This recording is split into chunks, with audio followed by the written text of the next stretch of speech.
Joining us today on The Culture Catch, we're very honored to have Mr. David Lynch. David, welcome. Thanks, Buster. How did you make this movie happen? I know it was not as long as the Eraserhead project, but it was soup to nuts, start to finish, about a 3.5 year. 3 years. 3 years? Laura said 3.5. Oh, wow. Maybe it was. It took her that half year to ramp up. Mm-hmm. No, what she said initially, you just started testing her. Was that your way of kind of trying to rope her into the project? Or No. First of all, the way anything happens is with ideas. So Laura said, I met her on the street one day, and she said, guess what? I'm your new neighbor. And she had moved into the neighborhood. And she said, we got to do something again sometime. And I said, yeah. I said, maybe I'll write something for you. And so for the next, I don't know, maybe month or something, I would write things. And I got a scene and gave it to her, and we shot it. And then I thought that was it, but I kept looking at this scene, and it held the promise of something more.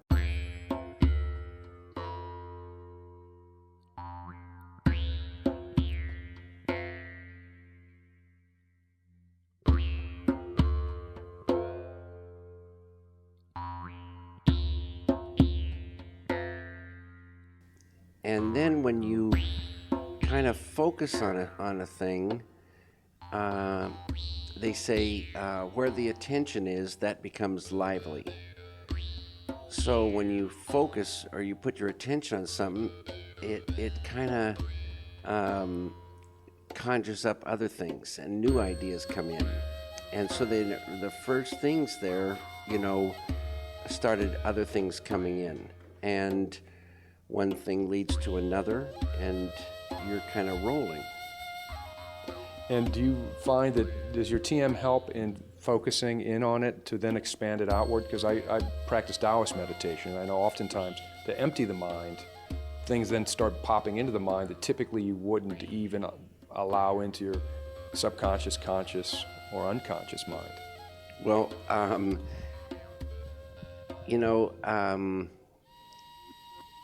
TM is a mental technique that allows a human being to dive within and transcend.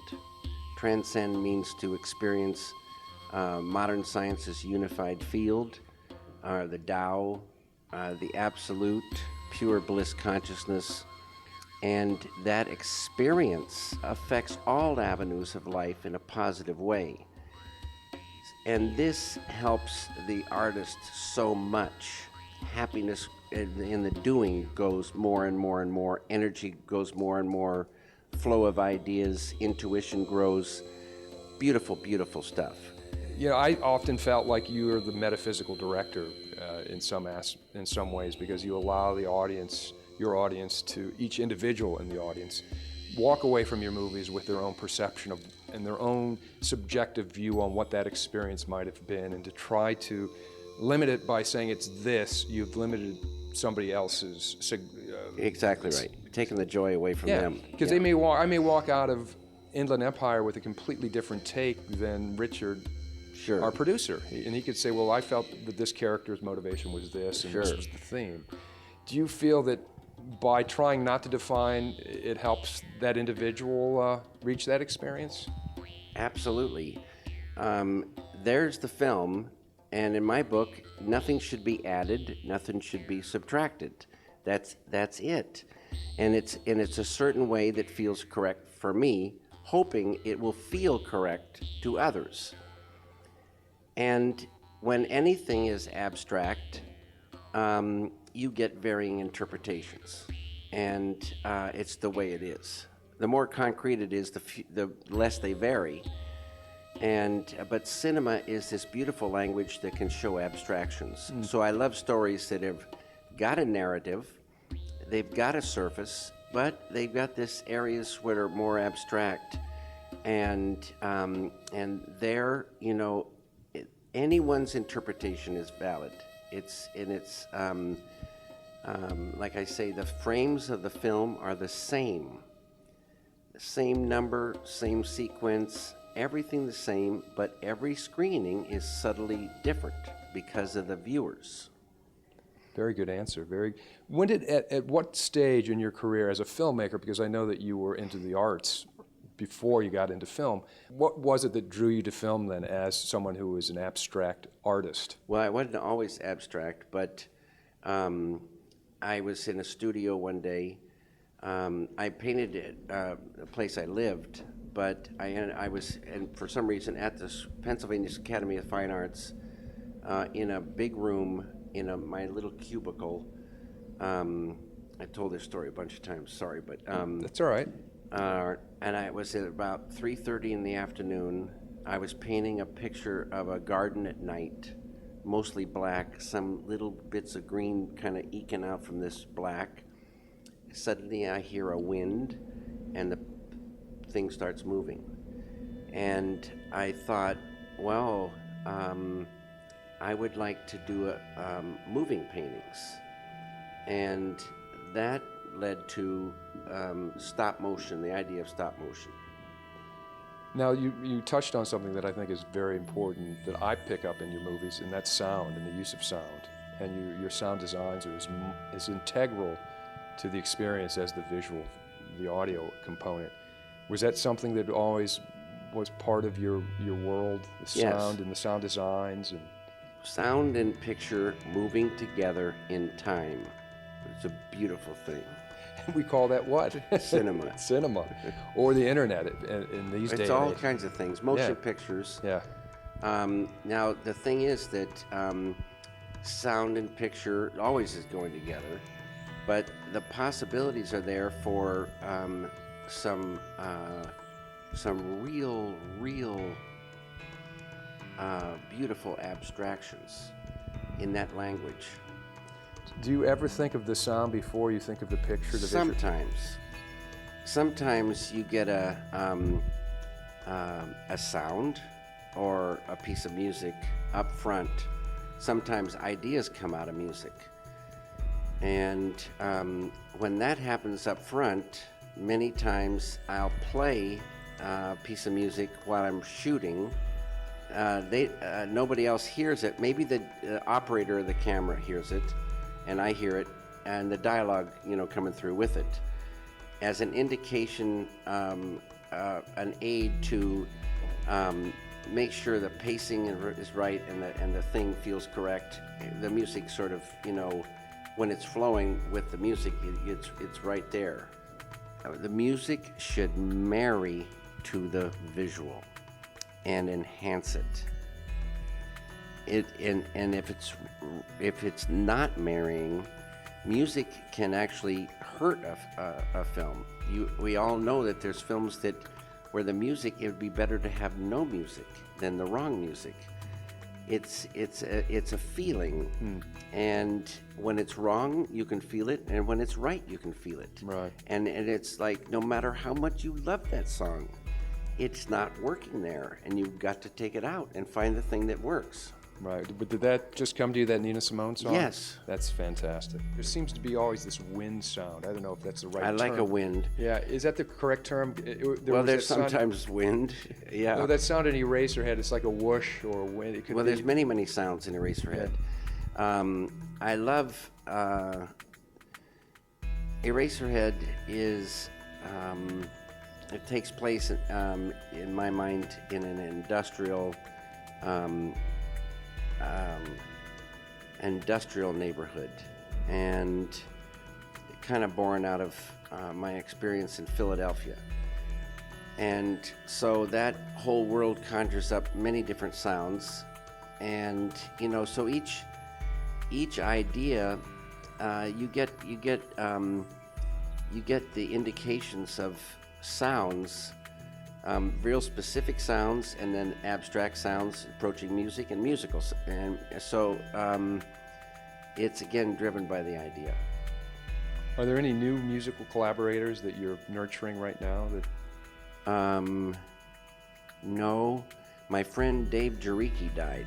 I would have loved to, work with him again in the studio, and but I started singing myself now. So Fantastic. We'll see what happens. Well, the beauty of the internet and having your own space is it allows, you're so free, you're not encumbered by marketing guys saying you can and can't do that. You're Right. your own gatekeeper. Well, you're never encumbered by marketing guys, no matter what. Good. So we all have freedom, and we all have the ability to catch ideas and do things. And the internet now is a home for us. When I was watching Inland Empire, one of the things I noticed was it would be the perfect cinematic moment for the iPod because there were so many close-ups, everything was shot very tight, and if you're looking at an iPod screen that's 2.5 inches long, I thought, wow, this is the first movie that could really impact this medium. And everyone's talking about really wide when you're in tight. We shoot a lot of our interviews very tight that way as well because it's a different screen format. Was that just a random act? Am I imagining more? No, but I would hope that they wouldn't see it on the iPod. Well, of course not. But I'm hoping for maybe they already have it, where you take your iPod and you put it into a little holder that squirts a beautiful big picture on Well, they the have wall. that, yeah. And beautiful speakers to the left and the right of that, or even a bunch of speakers. Surround. So you crank that bad boy and turn the lights low and go into the world. And it's real unfortunate to see a thing very small and with bad sound and think that you've seen the picture. Yeah, okay. That's a very good answer, and I didn't mean to No, denigrate that's the experience cool. at all. It's unfortunately the world's going that way. Well, we have kids who are just migrating into a world they don't know David Lean movies, Lawrence of Arabia, and these huge cinematic movies. But when you were shooting the movie, though, using PD-150s, I mean, you were completely taking it into this nanotechnology, this new film experience from the big, huge canisters and everything.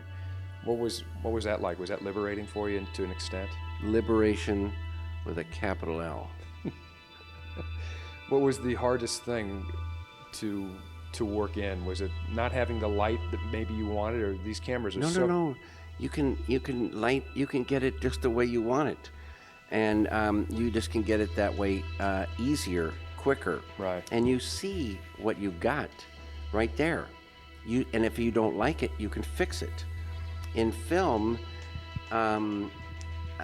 you don't see what you've got till you see the dailies. Now there's tricks and all this kind of stuff where you, based on more and more experience, you can tell what it's going to look like, but you actually don't see it really until you see it in the dailies. Right. And even then you don't really see it because it's a one light daily, so it might be off, it might be too bright, too dark, weird color. So here you see exactly what you're going to have. And you can tweak it and move that little bit and stop. That's it, and you're rolling. It's beautiful. You shot over 200 hours, true? I don't see these kind of things. Or you shot a lot.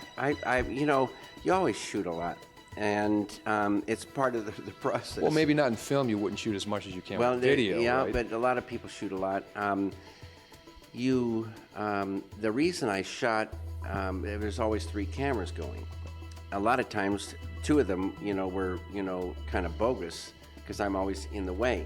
But you can really stop worrying about the expense of film, and that's another really freeing aspect. What are you working on next? What's in the pipeline? I'm gonna try to do a good job distributing Inland Empire, helping to distribute it, and then I got to catch ideas. Okay. where you'll be meditating on that, and I love that. And lastly, I guess we really should talk about Laura's turn.